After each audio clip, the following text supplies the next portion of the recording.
बिस्मिल्लाहिर्रहमानिर्रहीम, अस्सलाम वालेकुम, वेलकम टू PWS एकेडमी। तो आज के लेक्चर में हम गॉसेस लॉ और इसकी एप्लीकेशन को जो है वो स्टडी करेंगे। मगर आप लोगों से यही रिक्वेस्ट है कि आप हमारे चैनल को सब्सक्राइब करें और वीडियो को लाइक करें ताकि हर नई आने वाली वीडियो आपको बर वक्त मिल सके।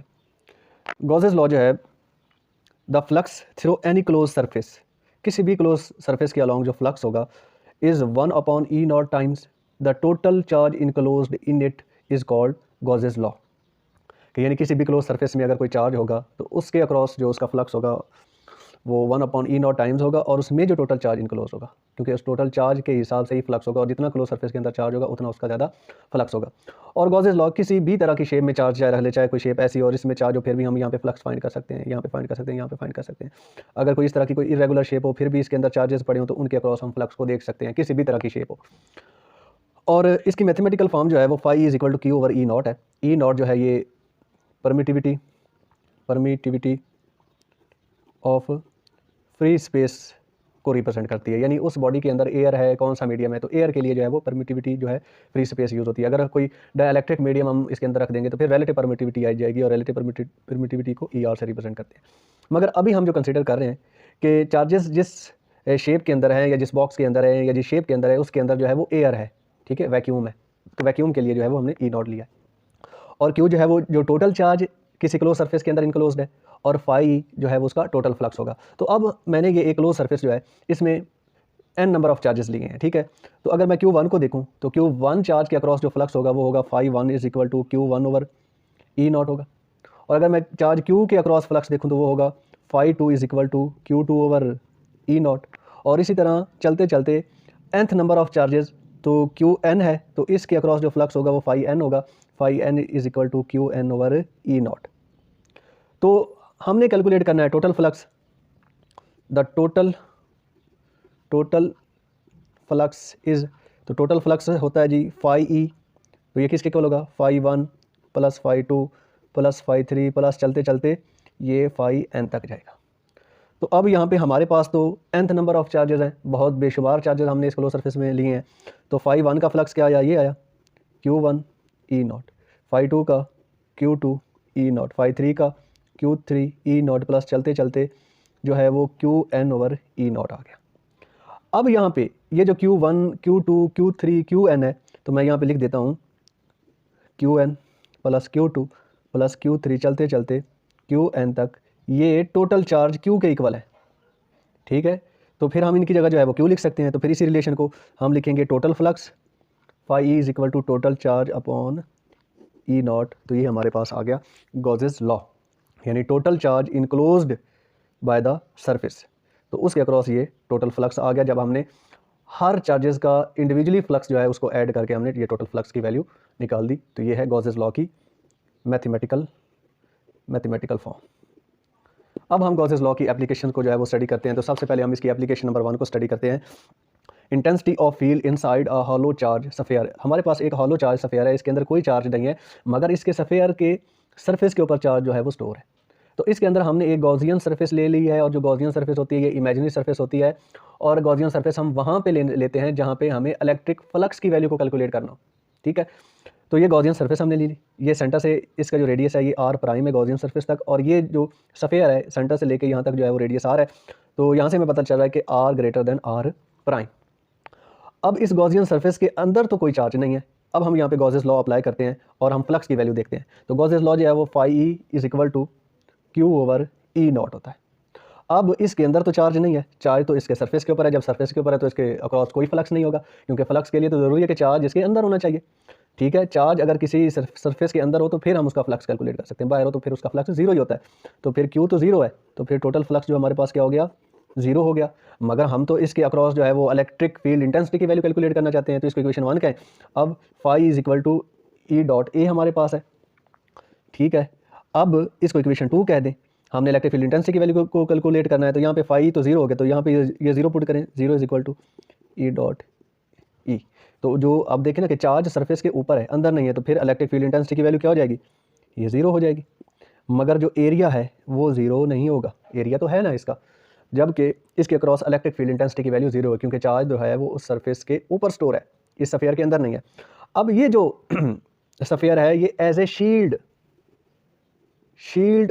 वर्क कर रही है। अगर हम इसके अंदर कोई चार्ज रख देते हैं ना, तो एक्सटर्नल चार्जेस का या इलेक्ट्रिक फील्ड का उसके ऊपर कोई इफेक्ट नहीं होगा, क्योंकि ये एज ए शील्ड एक्ट कर रही है।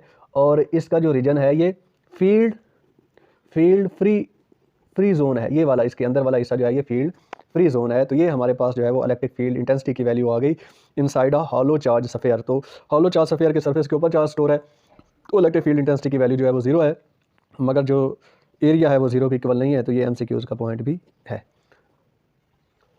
अब हम सेकंड एप्लीकेशन को देखते हैं गॉसेस लॉ की। Electric intensity due to an infinite sheet of charge, यानी इनफाइनाइट शीट ऑफ चार्ज है, तो उसके अक्रॉस हमने इलेक्ट्रिक फील्ड इंटेंसिटी की वैल्यू को कैलकुलेट करना है। तो ये हमारे पास जो है वो इनफाइनाइट शीट ऑफ चार्ज है और इसके ऊपर यूनिफॉर्मली जो है वो चार्जेस डिस्ट्रीब्यूटेड है। अब इन चार्जेस की जो अमाउंट है इस इनफाइनाइट शीट के ऊपर, उसको हम सरफेस चार्ज डेंसिटी से मेजर कर सकते हैं। फ़र्ज़ किया अगर किसी शीट के ऊपर नंबर ऑफ़ चार्जेस कम है तो इसकी सरफेस चार्ज डेंसिटी जो होगी वो क्या होगी जी, लो होगी। और अगर किसी शीट के ऊपर नंबर ऑफ़ चार्जेस बहुत ज़्यादा हैं तो फिर इसकी सरफेस चार्ज डेंसिटी क्या होगी, हाई होगी। ठीक है, तो अमाउंट ऑफ चार्ज जो है वो सरफेस चार्ज डेंसिटी के साथ हम मेजर कर सकते हैं। और सरफेस चार्ज डेंसिटी को जो है वो सिग्मा से रिप्रेजेंट किया जाता है और ये किसके इक्वल होगी, charge, total charge over cross sectional area, कितने एरिया के ऊपर जो चार्जेस जो हैं वो फैले हुए हैं, तो ये सरफेस चार्ज डेंसिटी है। ठीक है जी। अब यहाँ से क्यू की वैल्यू भी बन सकती है। अगर हम ए को मल्टीप्लाई कर दें इधर, तो a sigma is equal to q, ये टोटल चार्ज की वैल्यू बन गई, ये इक्वेशन 2 है। मगर अगर हम इस इक्वेशन को देखें तो यहाँ से सरफेस चार्ज डेंसिटी का यूनिट भी जो है वो हम बना सकते हैं कि sigma is equal to, charge का यूनिट ऐसा यूनिट क्या होता है जी, कूलम होता है, उसको सी से रिप्रेजेंट किया जाता है। एरिया क्रॉस सेक्शनल एरिया का मीटर स्क्वायर, तो ये बन गया C is equal to, sigma is equal to coulomb per metre square, तो ये एस आई यूनिट है सरफेस चार्ज डेंसिटी का। मगर हम जो है वो इलेक्ट्रिक इंटेंसिटी फाइंड करना चाहते हैं। ठीक है, इस शीट के अक्रॉस जो है हम इलेक्ट्रिक इंटेंसिटी की वैल्यू को कैलकुलेट करना चाहते हैं। तो हमने यहाँ पे एक गॉसियन सरफेस ले ली, ठीक है, एक रॉड की फॉर्म में ये गॉसियन सरफेस है। अब हम इसके इस पॉइंट के ऊपर सबसे पहले जो है वो इलेक्ट्रिक फील्ड इंटेंसिटी की वैल्यू को कैलकुलेट करेंगे। तो अब इस पॉइंट को मैं यहाँ पे उठा के रख लेता हूँ, ये पॉइंट यहाँ पे आ गया, क्योंकि इस गॉसियन सरफेस के 3 एंड बन जाएंगे। तो इसको आप एंड 1 कह दें, इसको 2 कह दें और इसको 3 कह दें। तो जो एंड 1 मैंने उठाया है, अब ये पॉजिटिव चार्ज इसके अंदर पड़ा है, मगर जो इलेक्ट्रिक फील्ड है उसकी तो डायरेक्शन ये है। और इस सरफेस का जो वेक्टर एरिया ए है वो इसके क्या है जी, वो परपेंडिकुलर है। तो अब यहाँ पे देखें इलेक्ट्रिक फील्ड ई और जो वेक्टर एरिया ए है उसके दरमियान जो एंगल है वो 90 डिग्री बन गया। तो अब हम यहाँ पे इसके अक्रॉस जो है वो इस सरफेस के अक्रॉस फ्लक्स की वैल्यू को कैलकुलेट करेंगे इस कर्व्ड सरफेस के अक्रॉस। तो इसके अक्रॉस जो, क्योंकि मैंने इसको 1 कहा है, तो इसके अक्रॉस जो फ्लक्स होगा वो φ1 is equal to E dot A होगा। φ1 is equal to E A cos theta. अब यहाँ पे जो फेज़ है वो 90 है, तो यहाँ पे कॉज 90 की वैल्यू पुट करो, तो φ1 is equal to E A cos 90। और हमें पता है कि कॉज 90 जो होता है ये 0 के इक्वल होता है। तो फिर इसके अक्रॉस जो फ्लक्स होगा वो φ1 इज इक्वल टू 0 होगा। ठीक है, तो ये तो हमें पता चल गया कि इस क्लोज सरफेस यानी इस कर्व सरफेस के अक्रॉस यहाँ पे सेंटर में जिसको 1 का है, इसके अक्रॉस जो फ्लक्स है वो 0 है, क्योंकि यहाँ पे जो वेक्टर एरिया ए है और इलेक्ट्रिक फील्ड जो है उसके दरमियान जो एंगल है वो 90 डिग्री है और cos 90 जो है वो 0 के इक्वल होता है। इसके बाद ये डायग्राम ऐसे ही रहेगी। अब हमने फ्लक्स देखना है पॉइंट 2 के अक्रॉस। तो अगर हम क्रॉस सेक्शनल एरिया 2 को कंसीडर करते हैं जी, 2 को कंसीडर करते हैं, ठीक है जी, इसको 2 का नाम दे दिया मैंने, 2 को कंसीडर करते हैं। तो यहाँ पे इलेक्ट्रिक फील्ड की डायरेक्शन ये है और इसका वेक्टर एरिया इसके परपेंडिकुलर ए है। तो अब ये देखें वेक्टर एरिया और इलेक्ट्रिक फील्ड के दरमियान जो फेज़ है वो है 0 डिग्री, क्योंकि ये दोनों एक दूसरे के क्या हैं, पैरेलल है तो फेज़ फिर 0 डिग्री होगा। तो फिर इस एंड 2 के अक्रॉस जो फ्लक्स होगा वो होगा φ2 is equal to E dot A, φ2 E A cos theta. और हमें पता है कि कॉस 0 डिग्री जो होता है, कॉस 0 डिग्री ये 1 के इक्वल होता है। तो φ2 ई ए हमारे पास आ गया फ्लक्स 2 एंड 2 के अक्रॉस, इस एंड के अक्रॉस। अब हमने फ्लक्स देखना है एंड 3 के अक्रॉस। तो अगर हम यहाँ पे एंड 3 बनाते हैं तो इसके अक्रॉस जो इलेक्ट्रिक फील्ड है इसकी डायरेक्शन ये है, एंड 3 देख रहे हैं, और इसका वेक्टर एरिया इसके परपेंडिकुलर है ए, तो ये दोनों पैरेलल हैं। तो यहाँ पे भी फ्लक्स जो है वो यही होगा, ई ए होगा। तो हम यहाँ पे लिख देंगे जी φ3 इज इक्वल टू ई ए, क्योंकि यहाँ पे cos 0 डिग्री बनेगा, क्योंकि वेक्टर एरिया और इलेक्ट्रिक फील्ड एक दूसरे के क्या हैं जी, पैरेलल हैं। जब पैरेलल हैं तो जी cos 0 इज इक्वल टू 1, तो ये हमारे पास मैक्सिमम फ्लक्स आ जाएगा। मगर हमें चाहिए टोटल फ्लक्स। टोटल फ्लक्स निकालने के लिए हम क्या करेंगे जी, ये सारे फ्लक्स को ऐड करेंगे तो total flux is equal to phi 1 plus phi 2 plus phi 3। Phi 1 जो है वो 0 है, फाई 2 ई ए की इक्वल है और ये भी ई ए की इक्वल है। इन दोनों को ऐड करेंगे तो फाई इज इक्वल टू 2 ई ए बन जाएगा हमारे पास। तो ये हमारे पास आ गया टोटल फ्लक्स। अब ये हमारे पास जो टोटल फ्लक्स की वैल्यू आई है, इसको हमने क्या करना है, इसको हमने करना है जी गॉसेस लॉ में apply by using Gauss's law. Gauss's law है जी phi is equal to Q over E naught. ठीक है, तो फाई ई हमारे पास क्या आ गया जी, 2EA is equal to Q over E not. अब क्यू जो है, यहाँ से हमने सरफेस चार्ज डेंसिटी का इसका रिलेशन लिखा था कि sigma is equal to Q over A, तो यहाँ से sigma A is equal to q के इक्वल था, तो ये क्यू की वैल्यू इधर पुट कर दें, 2EA is equal to sigma A over E naught, A के साथ A cancel, 2E sigma over E naught हमारे पास आ गया, 2 इधर मल्टीप्लाई हो जाएगा तो E is equal to sigma E not और साथ में 2 आ गया। तो ये हमारे पास जो है वो इनफाइनाइट शीट के अक्रॉस जो है वो इलेक्ट्रिक फील्ड इंटेंसिटी है। तो ये हमारे पास दिया जी इलेक्ट्रिक फील्ड इंटेंसिटी, इसकी वैल्यू आ जाएगी, इलेक्ट्रिक फील्ड इंटेंसिटी आ गई जी इनफिनिट शीट। मगर ये पॉजिटिव चार्ज के लिए है। मगर अगर कोई ऐसी शीट हो कि उसके ऊपर पॉजिटिव चार्ज के बजाय क्या हो जी नेगेटिव चार्ज हो, तो फिर नेगेटिव चार्ज के लिए जो है वो बस ये वैल्यू थोड़ी सी चेंज हो जाएगी, नेगेटिव का साइन आ जाएगा माइनस सिग्मा 2 ई नॉट, ये आ जाएगी फॉर नेगेटिव चार्जेस के लिए जो इलेक्ट्रिक फील्ड इंटेंसिटी की वैल्यू ये आ जाएगी। तो ये हमारे पास हो गया जी electric field intensity due to an infinite sheet of charges. अब हम इसकी जो है वो थर्ड एप्लीकेशन को देखते हैं, electric intensity between two oppositely charge parallel plates. तो ये इसकी थर्ड एप्लीकेशन है गॉसेस लॉ की, कि ये ऑपोजिटली चार्ज प्लेट हैं कि यहाँ पे पॉजिटिव चार्ज है और यहाँ पे नेगेटिव चार्ज है, और हमें पता है कि जो इलेक्ट्रिक फील्ड है ये पॉजिटिव से नेगेटिव की तरफ है। ठीक है, क्योंकि ये ऑपोजिटली चार्ज प्लेट्स हैं। तो अब हम यहाँ पे जो है वो इलेक्ट्रिक इंटेंसिटी की वैल्यू कैलकुलेट करना चाहते हैं। तो हमने यहाँ पे ये गॉसियन सरफेस कंसीडर किया, ये इमेजिनरी सरफेस है, मगर जहाँ पे पॉजिटिव चार्ज है ना, यहाँ पे पॉजिटिव चार्ज है प्लेट के। ठीक है, मगर ये जो गॉसियन सरफेस हमने कंसीडर किया ये चार्ज से बाहर है, यानी इलेक्ट्रिक फील्ड से बाहर है। जो चार्ज का इलेक्ट्रिक फील्ड है ना, इसका जो टॉप एंड है वो उससे बाहर है और दूसरी फील्ड के अंदर है। ठीक है, तो इसका टॉप फेस जो है इस गॉसियन सरफेस का, ये इलेक्ट्रिक फील्ड के अंदर नहीं है। दूसरे इसके 5 फेसेस जो हैं, टोटल 6 फेस बनेंगे ना, यानी ये जो एक गॉसियन सरफेस कंसीडर करें तो इसका फेस 1 2 3 4 5 6, तो ये ऊपर वाला फेस जो है ये इलेक्ट्रिक फील्ड के अंदर नहीं है, ये इलेक्ट्रिक फील्ड से बाहर है। अब हमने इस फेस नीचे वाले फेस और ये साइड वाले फेसेस से फ्लक्स की वैल्यू को कैलकुलेट करना है, और फिर यहाँ से हम इलेक्ट्रिक इंटेंसिटी की वैल्यू को कैलकुलेट करते हैं। सबसे पहले फ्लक्स थ्रू टॉप फेस, तो वो होगा जी फाई, इसको 1 कह लें जी, phi 1 is equal to E A, phi 1 E A cos theta. अब जबकि ये देखना, ये तो फेज जो है इसका जो टॉप है वो गॉसियन सरफेस का, वो तो इलेक्ट्रिक फील्ड के अंदर ही नहीं है, तो फिर यहाँ पे ए की वैल्यू जी 0 हो जाएगी। तो हमारे पास जो फाई 1 है वो क्या हो जाएगा, वो 0 हो जाएगा। ठीक है, टॉप वाला फेस तो गया, इस फेस और ये जो राइट और लेफ्ट फेसेस हैं, इनके अक्रॉस अगर हम इनका वेक्टर एरिया देखें तो इनका वेक्टर एरिया जो है वो इनके परपेंडिकुलर होगा।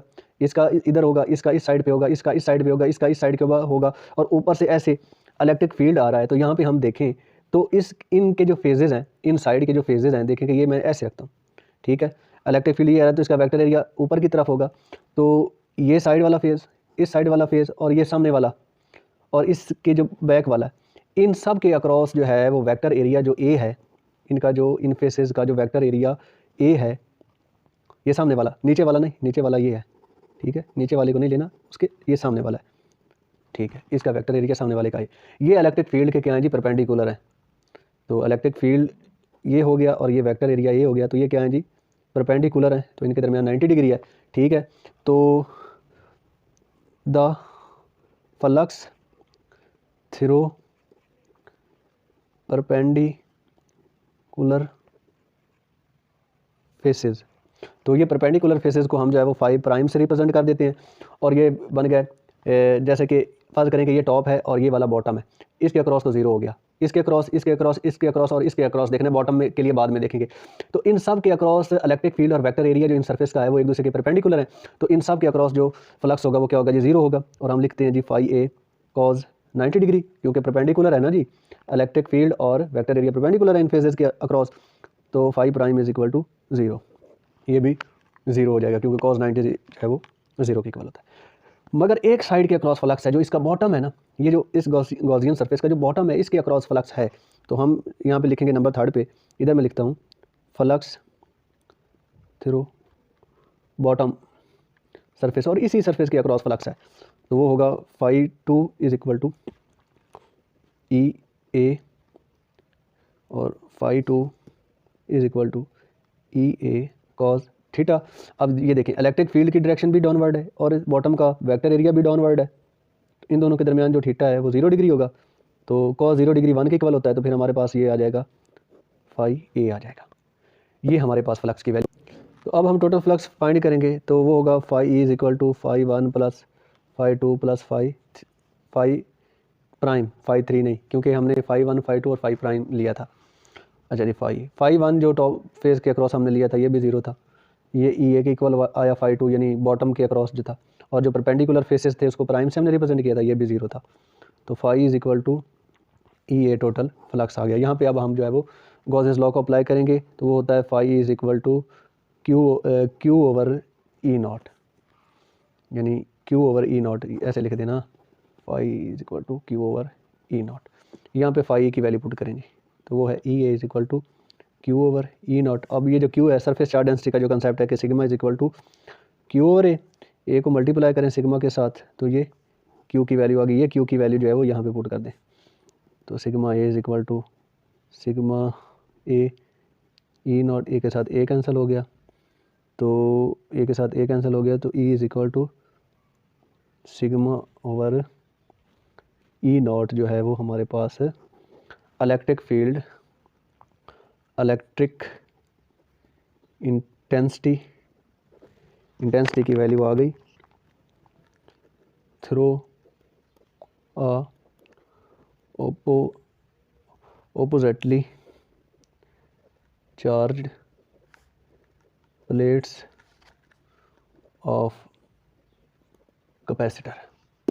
और जो ये ऑपोजिटली चार्ज प्लेट्स के अक्रॉस जो है वो इलेक्ट्रिक इंटेंसिटी की वैल्यू आ गई है, मगर अगर हम इनफिनिट शीट की बात करें, इनफाइनाइट शीट की बात करें, तो उसके अक्रॉस हमारे पास आई थी E is equal to sigma over 2 E naught, ये आई थी इनफाइनाइट शीट के अक्रॉस आई थी। अब ये देखें कि ऑपोजिटली जो चार्ज प्लेट्स हैं ये इससे 2 टाइम्स ग्रेटर है, और ये क्या है, लेस है, ठीक है magnitude of electric intensity oppositely charge plates में जो है ये 2 टाइम्स ज़्यादा है, किससे, इनफाइनाइट शीट ऑफ चार्ज से। तो ये देखें, ये सिग्मा ओवर 2 ई नॉट है, मगर ये सिग्मा ओवर ई नॉट है, तो ये ज़्यादा है और ये कम है इनफाइनाइट शीट में। तो ये हमारा जो है वो गॉसेस लॉ और इसकी एप्लीकेशन थी, और उम्मीद है कि आप लोगों को जो है ये अच्छी तरह से समझ आ गई होगी, और आप लोगों से यही रिक्वेस्ट है कि आप हमारे चैनल को सब्सक्राइब करें, वीडियो को लाइक कर दें। शुक्रिया।